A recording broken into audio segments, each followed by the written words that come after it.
ada setan di lubang hidung orang muslim. Mm-mm. Kenapa tema ini ada tambahan kalimat muslim, sedangkan dalam hadisnya itu tidak ada? Karena di hadis ini berbicara tentang muslim. Kok bisa Bang Edis itu bilang berbicara tentang muslim? Karena Muhammad ngomongin itu pasti sama pengikutnya, dan pengikutnya itu muslim. Bang Edis orang apa bukan? Dan saya orang. Berarti masuk dalam lingkup hadis tersebut. Tidak, karena saya bukan termasuk pengikut Muhammad. Di sini Muhammad berbicara. Ya, Lawan bicaranya orang muslim atau orang Nasrani? gimana? Ketika Muhammad sedang berbicara, jikalau kalian bangun tidur. Dia ngomong Ya. begitu, kalian di situ orang Nasrani atau orang muslim? Orang muslim. Orang muslim. Jikalau kalian orang muslim bangun tidur, maka hiruplah air, beristinsar namanya. Hirup air 3 kali, lalu dihembuskan lagi. Fuh, seperti orang buang ingus begitu. Karena setan bermalam di situ, betul? Betul. Artinya kalian semalam tidur bareng setan, betul? Betul. Di awal, Uclim ini mau skakmat Edis TV, tetapi endingnya setuju ketika membahas setan bermalam di lubang hidung orang muslim. Mari kita saksikan diskusi singkat mereka berikut ini. Banyak muslim itu kalah tentang tema ini. Jadi saya mau menyelesaikan tema ini dulu. Ada setan di lubang hidung orang muslim. Kenapa tema ini ada tambahan kalimat muslim, sedangkan dalam hadisnya itu tidak ada? Karena di hadis ini berbicara tentang muslim. Kok bisa Bang Edis itu bilang berbicara tentang muslim? Karena Muhammad ngomongin itu pasti sama pengikutnya, dan pengikutnya itu muslim. Nggak mungkin Muhammad itu lagi ngomong sama orang Kristen. Mana berani dia ngomong begitu sama orang Kristen, sama orang Nasrani. Itu kepada orang. Iya, Semua orang itu muslim tidak. Loh, Bang Edis orang apa bukan? Dan saya orang. Berarti masuk dalam lingkup hadis tersebut. Tidak, karena apa? Karena saya bukan termasuk pengikut Muhammad. Pelan-pelan. Di sini Muhammad berbicara. Ya, Lawan bicaranya orang muslim atau orang Nasrani? gimana? Ketika Muhammad sedang berbicara, jikalau kalian bangun tidur. Dia ngomong Ya. begitu, kalian di situ orang Nasrani atau orang muslim? Orang muslim. Orang muslim. Jikalau kalian orang muslim bangun tidur, maka hiruplah air, beristinsar namanya. Hirup air 3 kali, lalu dihembuskan lagi. Fuh, seperti orang buang ingus begitu. Karena setan bermalam di situ, betul? Betul. Artinya kalian semalam tidur bareng setan, betul? Betul. Betul. Makanya bang, selama Anda jadi orang muslim, selama itu pula Anda tidur dengan setan. Walaupun diskusi antara seorang Uclim dengan Bang Edis TV ini memiliki durasi yang sangat pendek, tetapi di awal jelas terlihat bahwa saudara kita Uclim ini begitu semangat ingin mematahkan argumentasi yang dibangun oleh Edis TV ketika membuat tagline di dalam ulasannya. Tapi ketika terjadi diskusi menarik, maka pada akhirnya Uclim ini kelihatan linglung dan bingung oleh karena selain menjawab, Bang Edis TV juga mengajukan pernyataan atau pertanyaan yang membuat saudara kita Uclim ini menjadi kelimpungan. Bang Edis TV bisa memahami hadis tersebut secara kontekstual yang akhirnya membuat saudara kita Uclim ini jadi setuju dengan apa yang sebelumnya disimpulkan oleh Bang Edis TV.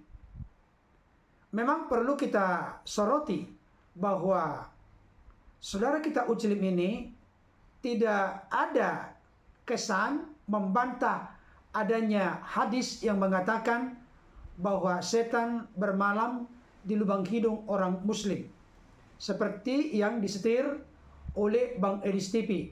Dan memang seperti tulisan yang saya cantumkan di bawah, itu ternyata tertulis di dalam hadis riwayat Al-Bukhari nomor 3295 dan hadis riwayat Muslim nomor 238. Saya tidak akan mencampuri terkait dengan hadis dan isi hadis tersebut, karena kita harus menghargai kepercayaan, keyakinan dari saudara kita Uclim ini. Hanya perlu saya sampaikan dalam perspektif Kristen, bagaimana posisi orang-orang percaya yang telah menerima Yesus sebagai Tuhan dan Juru Selamat dalam hidupnya ketika berhadapan dengan setan, iblis, roh-roh jahat, kuasa-kuasa kegelapan. Alkitab berkata di dalam Markus 16 ayat 17, tanda-tanda ini akan menyertai orang-orang yang percaya. Mereka akan mengusir setan-setan demi namaku. Nama Tuhan Yesus adalah nama yang ajaib, nama yang berkuasa. Ketika ada setan, roh-roh jahat, kuasa kegelapan dan iblis, bisa diusir dengan mengandalkan kuasa otoritas nama Yesus. Hal itu jelas terlihat juga di dalam Lukas 10 ayat 17. Ini bercerita tentang ke-70 murid yang pada awalnya diutus oleh Yesus dalam memberitakan Injil, mendemonstrasikan kuasa Allah berdua-duaan. Setelah mereka selesai menjalankan tugas itu, maka mereka pun memberikan laporan kepada Yesus dengan berkata, Lukas 10 ayat 17, kemudian ke-70 murid itu kembali dengan gembira dan berkata, Tuhan, juga setan-setan takluk kepada kami demi namamu.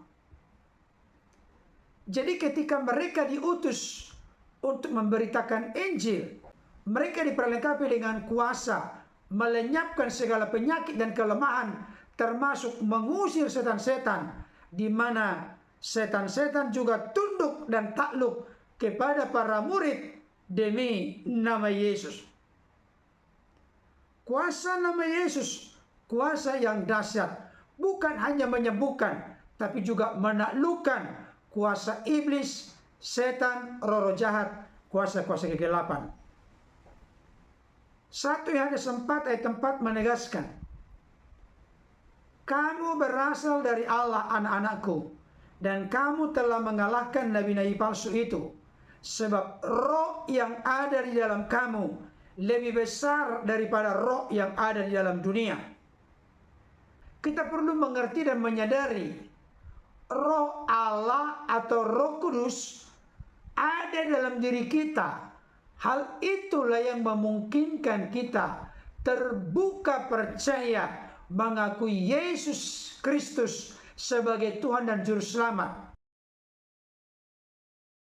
Kenapa orang-orang di luar Kristen sampai saat ini masih tertutup, terkunci mata hati, mata rohani mereka menerima Yesus sebagai Tuhan dan Juru Selamat?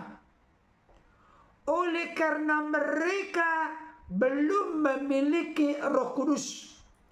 Oleh karena mereka belum mengizinkan, membiarkan Roh Kudus mengisapkan mereka akan dosa.